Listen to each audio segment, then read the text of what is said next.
Okay, now it's our turn to be outside. It's so nice out here with the cloud cover, nice, cool temperatures. Johnny Rosenfeld has joined me as well. He's here to represent Johnny's Gardens. And good to have you here. I always learn so much from these segments.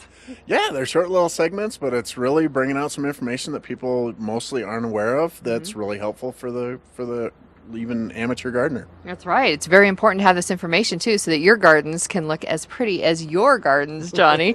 You brought something cool on here today. What is this that you have in your hand? Okay, this is called a Cooley spruce gall, and most people mistake these because they think they're pine cones. And they get on the spruce trees, and this is basically the new growth that has died back. And this is last year's, and then this is this year's. You see this curly section. Now, what happens is the insect comes and it has Colorado spruce as its host in the summer, and this is what it does to the new growth. That's cool. You know, I've always looked at these kind of things thinking, oh, that tree, part of the tree is just dead. Is that what it is? It's dying. Yes, the new growth has actually died back. Okay. But most people think they're just pine cones. Right. And if you have what look like pine cones down low on your tree, that's a problem. They're probably these Cooley spruce galls because pine cones are set up high in the tree. Now, is there something that we need to do about that, or do they just naturally fall off and the new growth takes over? What they recommend doing is nothing. This is purely cosmetic. You can spray the tree if you've got a real bad infestation, but most of the time, as you can see, the new growth will come out and grow over and cover it up. Very interesting. So that's what we should be on the lookout for with our trees, just to make sure that they're healthy.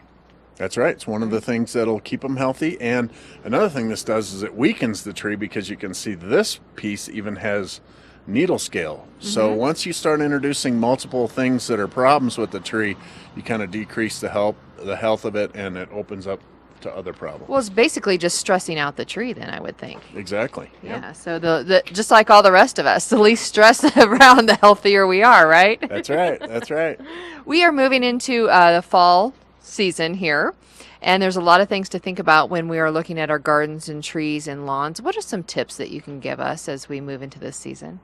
Well, coming into fall, it's very important to do a thorough cleanup to your garden. You know, like we've been talking about earlier in other segments, we have the powdery mildew and some of the other fungal problems that come with trees, aspens, and other things that you're going to want to make sure you clean up really well. What about clearing the base of the trees and things? Is it smart to go up with some of those limbs to take off the ones that are closer to the ground?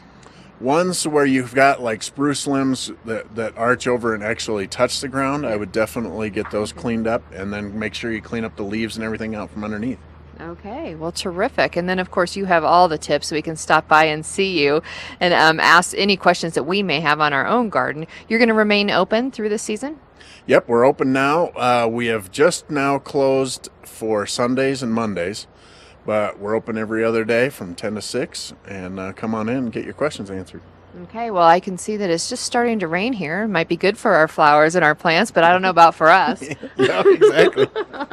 So thanks so much for coming in. I really appreciate it. Always good information. And you can stop by Johnny's Garden. They're located right there on Highway 24 on your way to Minturn. You'll see them there on your left-hand side. If you have any questions at all, johnnysgarden.com, or give them a call at 827-9200, and we'll be right back.